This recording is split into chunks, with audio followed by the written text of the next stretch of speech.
இயேசுவின் நாமத்தில் அன்பின் வாழ்த்துக்கள். இந்த ஆறுதலின் நேரம் இந்த நிகழ்ச்சியின் வழியாக உங்களை சந்திப்பதில் மிக்க மகிழ்ச்சி. ஆண்டவர் நம்மை நன்மையாக நடத்துகிறவர். நம்மை வாழ்நாளெல்லாம் அவருடைய பிரசன்னத்திலேயும் நித்திய வாழ்க்கையை நமக்கு தருவதற்கு அவர் உண்மை உள்ளவராக இருக்கிறார். இன்றைக்கி ஒரு தலைப்பின் கீழே வேத பகுதியை நாம் தியானிக்க கர்த்தர் கிருபை செய்வாராக. ஒரு வேத பகுதியிலிருந்து நான் வாசிக்கிறேன். லூக்கா 14வது அதிகாரம், அதில் 29வது வசனம். லூக்கா 14வது அதிகாரம் 29வது வசனம். அஸ்திபாரம் போட்ட பின்பு முடிக்க திராணி இல்லாமல் போனால் பார்க்கிறவர்கள் எல்லாரும். இதில் இந்த வார்த்தையை தான் நம்ம எடுத்து தியானிக்க போகிறோம். திராணி இல்லாமல் போனால். அஸ்திபாரம் போட்ட பின்பு முடிக்க திராணி இல்லாமல் போனால்.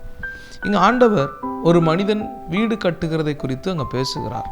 அவன் வீடு கட்டுவதற்கு முன்பாக அவன் வீட்டை குறித்து ஒரு திட்டமிட வேண்டிய அவசியம் இருக்கிறது. அவன் கட்டி எழுப்பக்கூடிய வீட்டை ஒருவேளை அவன் முடிக்காமல் விட்டுவிட்டால் திராணி இல்லாமல் போய்விட்டான் என்கிற வார்த்தை அவன் மேல் விழும் என்கிறத ஆண்டவர் சொல்லுகிறார். இது ஏதோ வீட்டை குறித்து மாத்திரம் நாம் தியானித்து விட முடியாது. ஆண்டவர் இதே போல வீடு கட்டுகிறவன் வேத வார்த்தைக்கு, ஆண்டுடைய வசனத்துக்கு கீழ்ப்படிந்து நடக்கிற ஒரு மனிதன் ஆவிக்குரிய வாழ்க்கையில் தன்னுடைய வாழ்க்கையை, வீட்டை, ஆவிக்குரிய குடும்பத்தை ஆவிக்குரியவனாய் கட்டுகிறான் என்கிறதை வேதத்தில் நம்ம பார்க்குறோம். அப்போ இந்த இதில் நம்ம எடுத்து தியானிக்க போகிற வார்த்தை என்னென்னா, திராணி நமக்கு வேணும்.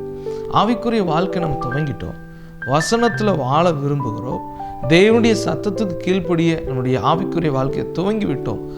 ஆனால் அதை முடிப்பதற்கான திராணி நமக்கு வேணும். ஆவிக்குரிய வாழ்க்கையை துவங்கிட்டு அதை சரி துவங்கியாச்சு, நானும் சர்ச்சுக்கு போக ஆரம்பிச்சிட்டேன், நானும் ரட்சிக்கப்பட்டுட்டேன், நானும் உபவாசம் இருக்கிறேன், நானும் கொடுக்குறேன் என்கிற ஏதோ எல்லாரும் செய்கிறாங்க நானும் செய்கிறேன் என்பது அந்நாள் அல்ல. அதை நான் துவங்கினேன், எல்லாரும் துவங்கிட்டாங்க நானும் துவங்கிட்டேன், அப்படி அல்ல. முடிவு பரியந்தும் நிலை நிற்கிறவன் தான் ரட்சிக்கப்படுகிறான். அப்போ எனக்கும் அந்த முடிக்க வேண்டிய ஒரு திராணி நமக்கு வேணும். ஆவிக்குரிய குடும்பத்தை, ஆவிக்குரிய லைஃப்பை, ஆவிக்குரிய பொருளாதாரத்தை கட்டி துவங்கிட்டேன் என்பதாய் மாத்திரம் முடிஞ்சுவிட முடியாது. சர்ச்சுக்கு போயாச்சு, ஞானஸ்தானம் எடுத்தாச்சு, திருப்பந்தியில் பங்கு பெறுகிறோம், ஊழியங்களுக்கு சில நேரம் கூட போகிறோம், அப்போ எல்லாம் ஓகே தானா, முடிச்சிட்டோமா? இல்லை. நல்ல போராட்டத்தை போராடுகிற ஒவ்வொருத்தரும் ஓட்டத்தை ஜெயமாக முடிக்க வேண்டியது இருக்கிறது. நாம் துவங்குகிறது எவ்வளவு முக்கியமோ அதே போல் முடித்து தீர்க்க திராணி உள்ளவர்களாக நம்ம மாற வேண்டியது இருக்குது.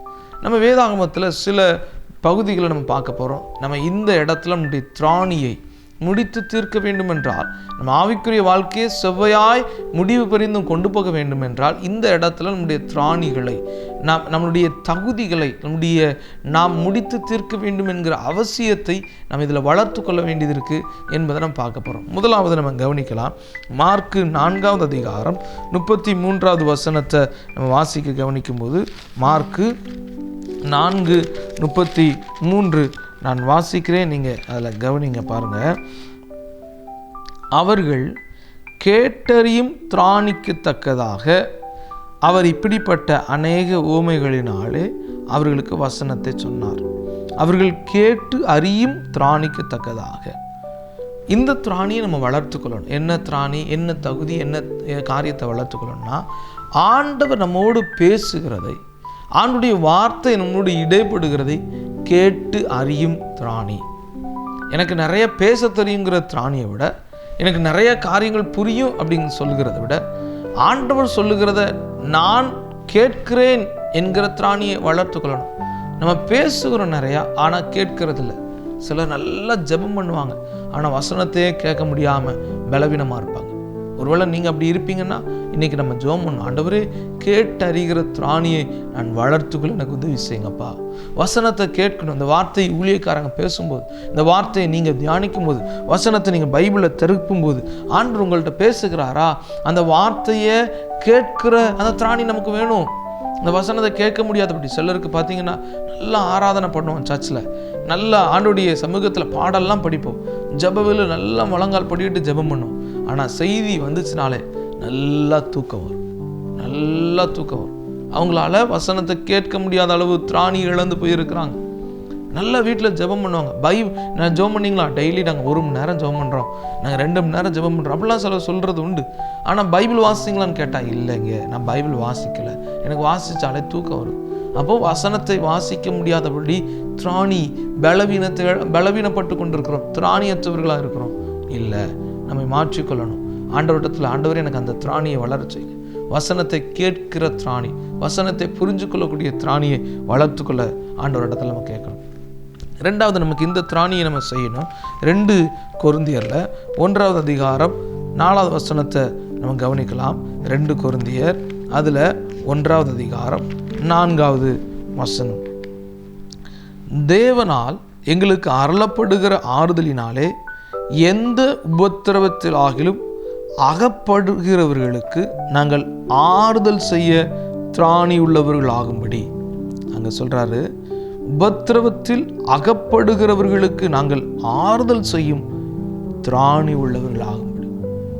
உங்களுக்கு தெரிஞ்சு ஒருத்தர் உபத்திரவப்படுறாங்களா, அவங்கள ஆறுதல் படுத்துறதுக்கு நமக்கு தெரியணும், இந்த திராணியை வளர்த்துக்கொள்ளணும். ஒருத்தங்க கண்ணு முன்னாடி ஒருத்தர் கவலைப்படுறாங்க, ஒரு துக்கத்தில் இருக்கிறாங்க, திராணியற்றவர்களாக இருக்கிறாங்க. அப்போ நம்ம ஜெபம் பண்ணணும், ஆண்டவரே அவர்களை ஆறுதல் படுத்துகிற திராணி எனக்கு தாங்கப்பா, அவர்களை தைரியப்படுத்தக்கூடிய திராணி எனக்கு தாங்க. எந்த உபத்திரம், அப்போஸ்தலனாகிய பவுல் எங்கள் கொரிந்து சபைக்கு தன்னுடைய நிருபத்தில் இப்படி சொல்கிறார், எந்த உபத்திரவத்தில் ஒரு மனிதன் அகப்படுகிறானா அவனை ஆறுதல் படுத்துறதுக்கான திராணி எனக்கு வேணும். உங்கள் கண்ணு முன்னாடி ஒருத்தங்க அழுதுட்டு இருக்கிறாங்கன்னா நீங்கள் அவங்கள விட்டு வரும்போது அவர்களுடைய கண்ணீர் மாறி இருக்கணும், அவர்களை ஆறுதல் படுத்தி இருக்கணும். நமக்கு அது தெரியலையா, நீங்கள் எப்படி ஆறுதல் சொல்லணும்னே தெரியலங்க, எப்படி ஆறுதல் படுத்தணும்னே தெரியல. அப்போ நம்ம ஜெபம் பண்ணணும், ஆண்டவரே நான் மற்றவர்களை ஆறுதல் படுத்த. ஏனென்றால் தேவன் ஆறுதல் படுத்துகிறவர், அவர் சகல விதமான ஆறுதலை தருகிற நல்ல தெய்வன்.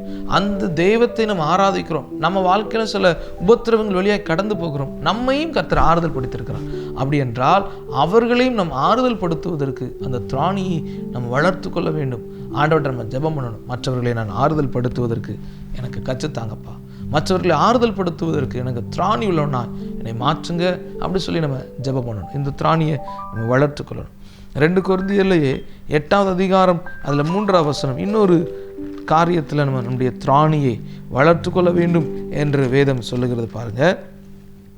2 கொரிந்தியர் 8வது அதிகாரம் 3வது வசனம், மேலும் அவர்கள் தங்கள் திராணிக்கு தக்கதாகவும் தங்கள் திராணிக்கு மிஞ்சியும் கொடுக்க தாங்களே மனதுள்ளவர்களாய் இருந்தார்கள் என்பதற்கு நான் சாட்சியாய் இருக்கிறேன். கொடுக்கும் திராணி 1 நாளாகமம் 29:14 சொல்லுகிறது, நாங்கள் கொடுக்கிற திராணி நீர் எங்களுக்கு தந்திருக்கிற தேவனுக்கு கொடுக்கிற திராணி, மன உற்சாகமாய் கொடுக்கிறது என்பது இதை நான் கொடுத்தேன் அப்படி அல்ல, கொடுக்க மன உற்சாகமாய் ஆண்டவருக்கு நான் கொடுக்குறேன், ஐயோ கொடுத்துட்டேன்ங்கிற பதட்டம் இல்லை. தேவனுக்கு கொடுக்கும்போது மன மகிழ்ச்சியோடு, ஊழியத்துக்கு கொடுக்கும்போது, ஆண்டோடைய சமூகத்துக்கு கொடுக்கும்போது, தேவனுக்கு காணிக்கை படைக்கும்போது ஏதோ பதட்டத்தோடு அல்ல, கொடுக்கணுமோ என்கிற சஞ்சலிப்போடு அல்ல, உற்சாகமாய் கொடுக்கிற ஒரு திராணி.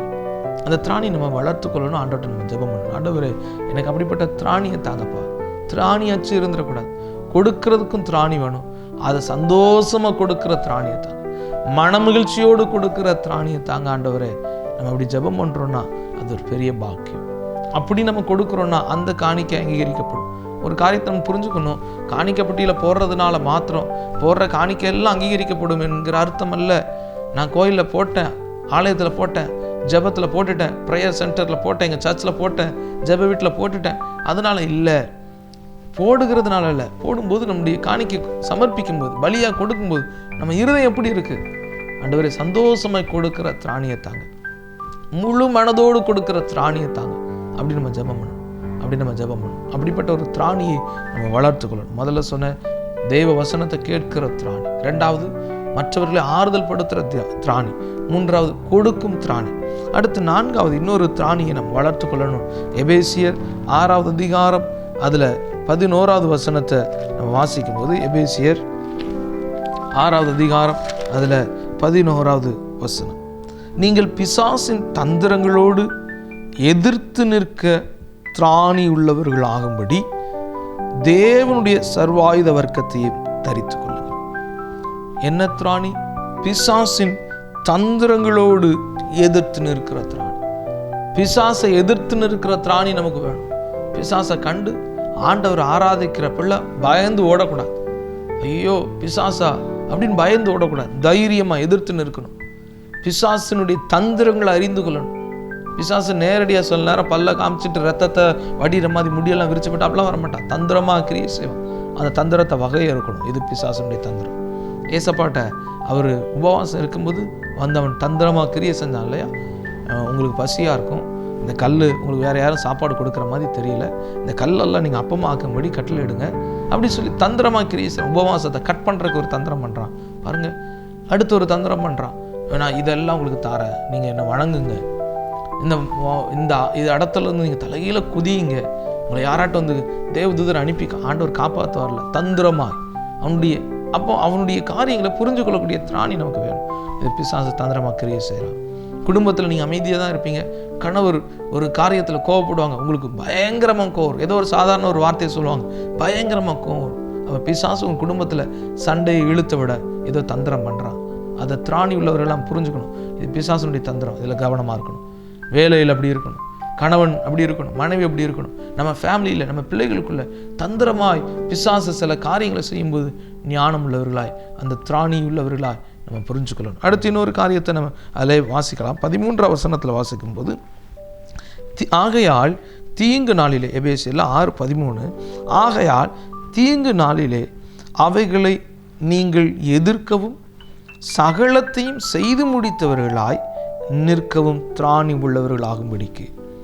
சகலத்தையும் செய்து முடித்தவர்களாய் நிற்கவும் திராணி உள்ளவர்களாகும்படி. நான் துவங்கினேன் என்பது மாத்திரமல்ல, தேவன் நமக்கு கொடுத்த பொறுப்புகளை சகலத்தையும் செய்து முடிச்சு. இந்த சரத்தை விட்டு ஒரு நாள் ஜீவன் போகும் இல்லையா? நாட்கள் முந்தலாம் பிந்தலாம். நம்ம நினச்சதுக்கு நம்ம சிலர் ரொம்ப வருஷம் வாழ்வோம்னு நினைப்போம், அதுக்கு முன்னாடியே கர்த்தர் எடுத்துப்பார்.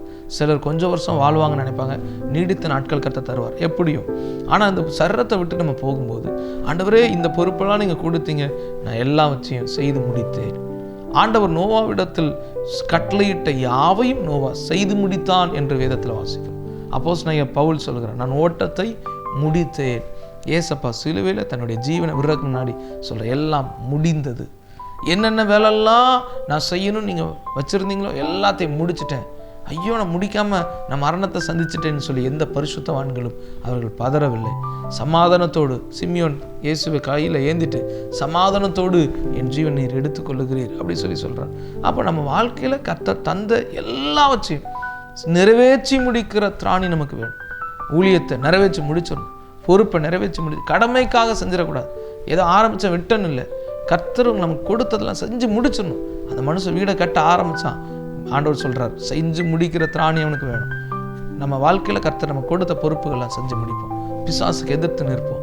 ஆமேன். கொடுக்கிற திராணி, ஆண்டோடைய சத்தத்தை கேட்கிற திராணி வளர்த்து கொள்ளணும். நமக்கு கர்த்தர் கொடுத்த பொறுப்பை எதையும் விட்டுறக்கூடாது. செஞ்சு முடிச்சுட்டு இந்த பூமியை விட்டு நம்ம போகும்போது நீங்கள் எனக்கு கொடுத்தெல்லாம் முடிச்சிட்டேன்னு சொல்லுகிற அளவுக்கு நம்ம வளருகிறோன்னா அதை விட பெரிய பெரிய பாக்கியம் வேறு ஒன்றுமே இல்லை. நம் கண்களை மூடி ஜெபிக்கலாமா? பரிசுத்தமுள்ள நல்ல தகப்பனே, உமக்கு நன்றி செலுத்துகிறோம். எங்கள் வாழ்க்கையில் நீ செய்கிற சகல நன்மைகளுக்காக நன்றி. ஆமாப்பா, நீர் எங்களிடத்தில் கொடுத்த பொறுப்புகளை நாங்கள் நிறைவேற்றி முடிக்கணும். இந்த ஆவிக்குரிய வாழ்க்கையில் கட்ட ஆரம்பிச்சிருக்கிறோம், வீட்டை குடும்பத்தை கட்ட ஆரம்பிச்சிருக்கிறோம், அதை பாதியில் விடுகிறதில்ல, நிறைவேற்றி முடிக்கணும். ஊழியத்தை நிறைவேற்றி முடிக்கணும். Sunday school ministry, children ministry, youth ministry, எந்த ஊழியங்கள்னாலும் நாங்கள் துவங்கிட்டோம் பாதியில் விட்டுட்டோன்னு இல்லை, ஜபத்தை தொடங்கணும் பாதியில் விட்டுட்டோன்னு இல்லை, கொடுக்க ஆரம்பித்தோம் பாதியில் விட்டுட்டோன்னு என்பதல்ல, சகலத்தையும் செய்து முடிக்க திராணி உள்ளவர்களா எங்களை மாற்ற வேணும்னு சொல்லி ஜெபிக்கிறோம். இந்த ஜபத்தில் ஆண்டவரே மோடி ஆண்டவர் இந்த நேரத்தில் இணைஞ்சு இடத்துல ஜெபிக்கிற அவர்கள் மேலேயும் உடைய கரம் அமருவதாகன்னு சொல்லி ஆசீர்வதிக்கிறோம். சகலத்தையும் செய்து முடிக்க திராணி உள்ளவர்களாய் கர்த்தர்களை மாற்றுகிறக்கா நன்றி செலுத்துகிறோம். உடைய கரம் அமரட்டும். வீடு கட்டிட்டு இருக்கிறாங்கன்னா வீடை கட்டி முடிக்க உதவி செய்யுங்க. பிள்ளைகளுடைய எதிர்காலங்களை கர்த்தர் ஆசிரியை, குடும்பத்தில் வேலையில் நன்மைகளை கட்டளையிடுங்கன்னு சொல்லி ஜெபிக்கிறோம். சகலத்தையும் செய்து முடிக்க திராணி உள்ளவர்களை மாற்றுங்க. இயேசுவின் நாமத்தில் பிதாவே, ஆமென், ஆமென். ஆண்டவர்களை ஆசீர்வதிப்பார். உங்கள் கூட இருந்து கர்த்தர் நடத்துவார். நல்ல சாட்சிகளும் ஜப குறிப்புகளும் நீங்கள் எங்களுக்கு அனுப்பி வைக்கலாம். கர்த்தர் உங்களுக்கு செஞ்ச நன்மைகளுக்காக நாங்கள் கர்த்தரை ஸ்தோத்தரிக்கவும் உங்களுக்காக ஜெபிக்கவும் நாங்கள் ஆயத்தமாக இருக்கிறோம். கர்த்தர் ஆசீர்வதிப்பார். தேங்க்யூ. God bless you.